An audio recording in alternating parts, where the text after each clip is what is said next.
Hey guys, welcome back to another video, and in this video I'm going to show you how you can fix your problem when you're installing Windows 11 update and it gives an error which says 0x800 something. So how you can fix that? Let's get started. First, open CMD.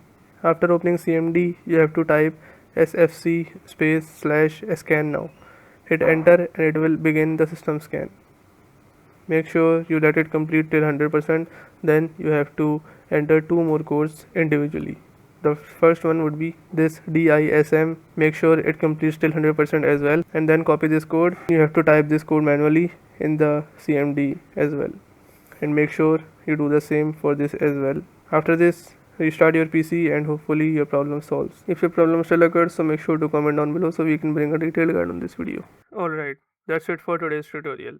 I really hope this video helped you solve your problem or learn something new about your PC. My goal on this channel is to make everything about computers simple and easy, whether it's fixing errors, downloading software or any game, boosting performance of any Windows or any game, or understanding new tools. If this video was helpful in any way, don't forget to hit the like button because it really motivates me to keep bringing you more useful content.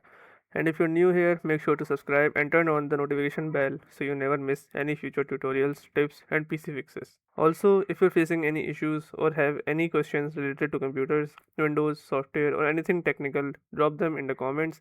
I read all of your comments and I'll try my best to help you out. Thanks a lot for watching. Take care of your system, keep learning, and I'll see you in the next video. Thanks.